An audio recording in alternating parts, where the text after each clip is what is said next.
جناب موسیٰ علیہ السلام کے ماننے والے، جناب عزیر علیہ السلام کے ماننے والے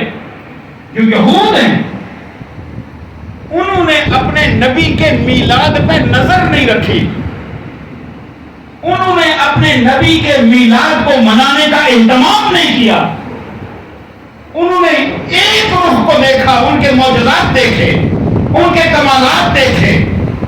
ید بیضا دیکھا، عصا موسوی دیکھا، سمندر کو دو لخت ہوتے ہوئے دیکھا، اور پتھر سے 12 چشمے جاری ہوتے ہوئے دیکھے۔ انہیں شبہ پیدا ہوا کہ یہ اللہ کا بیٹا ہے۔ عزیر علیہ السلام 100 سال کے بعد دوبارہ گھر آ گئے اور زبور اور توریت کی تلاوت کرنے لگے۔ لوگوں کو شبہ ہوا کہ اللہ کا بیٹا ہے۔ عیسیٰ علیہ السلام کے ماننے والوں نے میلاد کو نظر میں نہیں رکھا، انہوں نے دیکھا کہ ہاتھ پھیرتے ہیں تو کوڑا ٹھیک ہو جاتا ہے، ہاتھ پھیرتے ہیں تو اندھا بینا ہو جاتا ہے، ٹھوکر لگاتے ہیں تو مردہ زندہ ہو جاتا ہے، گارے سے یوں ایک مورت بناتے ہیں، پھونک مارتے ہیں، پرندہ بن کے اڑنے لگتا ہے۔ انہوں نے میلاد نظر میں نہیں رکھا تو عیسیٰ کو اللہ کا بیٹا بنا دیا۔ تو حاضرین محترم، موسیٰ کو مان کے، عزیر کو مان کے بھی وہ مشرک ہوئے، عیسیٰ علیہ السلام کو مان کے بھی عیسائی مشرک ہوئے، لیکن اہل ایمان کا ترا امتیاز یہ ہے کہ انہوں نے کنکریوں کو کلمہ پڑھتے ہوئے بھی دیکھا، انہوں نے ہریوں کو فریاد کرتے ہوئے دیکھا، انہوں نے اونٹ کو سجدہ کرتے ہوئے بھی دیکھا، انہوں نے چاند 2 ٹکڑے ہوتے ہوئے بھی دیکھا، انہوں نے سورج کو لوٹتے ہوئے بھی دیکھا، انہوں نے اتنے نظارے کیے لیکن پھر بھی مشرک نہیں ہوئے، اس لیے کہ انہوں نے یہود و نصارہ کی طرح میلاد سے آنکھیں بند نہیں کی، سب میلاد مناتے رہے اور دنیا میں اعلان کرتے رہے، اے دنیا والوں، مصطفیٰ خدا نہیں ہے، خدا کی پیدا کرنا۔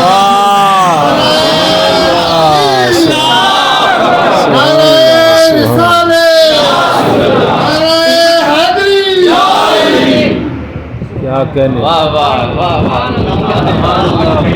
نظر میں رہے تو شرک نہیں ہوتا، یاد رکھیے، میلاد نظر میں رہے گا جب تک، تو شرک تب تک مسلمان مشرک نہیں ہوگا۔ اس لیے کہ جب تک یہ عقیدہ رکھے گا کہ سرکار تشریف لائے،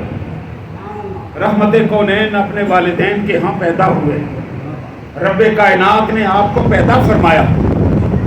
حالانکہ پیدا فرمانے کا ذکر پورے قرآن میں کوئی نہیں، بھیجنے کا ذکر ہے، شاید کہ ادھر جاؤ، بھیجنے کا، حالانکہ سرکار پیدا ہوئے، اس میں تو کوئی شک نہیں۔ بے شک بے شک۔ 12 ربیع الاول کو صبح رحمت کونین اس دنیا میں تشریف لائے، سیدہ آمنہ کے ہاں آپ کا تولد ہوا۔ تولد کیا ہوا کہ سیدہ آمنہ فرماتی ہیں خرج منی نور، بچہ نہیں پیدا ہوا، نور پیدا ہوا،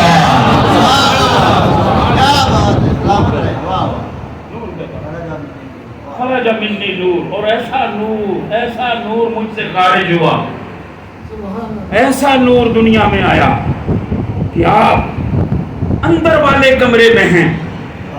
پردے والے کمرے میں ہیں، جہاں کوئی غیر محرم نہ جا سکے، جہاں کوئی مرد نہ جا سکے، صرف خواتین ہیں جہاں پر، وہاں رحمت کونین آ رہے ہیں۔ جب رحمت کونین آئے تو پھر پردے اٹھ گئے، خرج منی نور ہوا،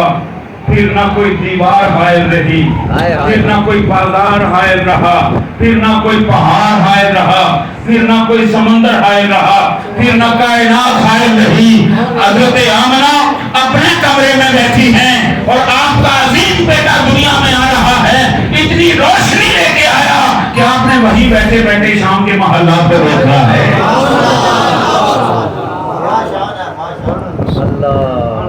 وابڈا کی ساری بجلی خرچ کر دینا آپ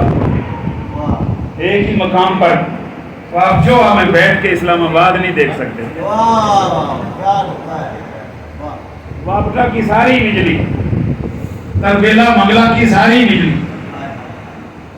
نیلم جیلم کی ساری بجلی، گوڑا کروٹ والی ساری بجلی اگر اکٹھی کر لیں، بیری اٹون والے بھی شامل ہو جائیں، وہ بھی جنریٹر ساتھ لگا دیں، اور ساری کمکمے جلا دیے جائیں تو گرامی قدر حضرات جو خالصہ ٹوک پٹیاں میں بیٹھ کے آپ پنڈی نہیں دیکھ سکتے، اس نور کی عظمت کا عالم کیا ہوگا۔ اللہ دور نہیں تھا،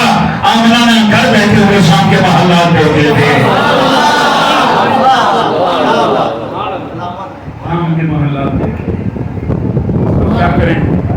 صبح طیبہ میں ہوئی بٹتا ہے باڑا نور کا، صبح طیبہ میں ہوئی بٹتا ہے باڑا نور کا، صدقہ لے نور کا آیا ہے تارا نور کا۔ واہ واہ واہ اعلیٰ حضرت مصرع لکھتے ہیں، قلم توڑ دیتے ہیں۔ صبح طیبہ میں ہوئی بٹتا ہے باڑا، باڑا کہتے ہیں خزانہ، صبح طیبہ میں ہوئی بٹتا ہے باڑا نور کا، صدقہ لینے نور کا، آیا ہے تارا نور کا، تیری نسل پاک میں ہے بچہ نور کا، تو ہے نور میرا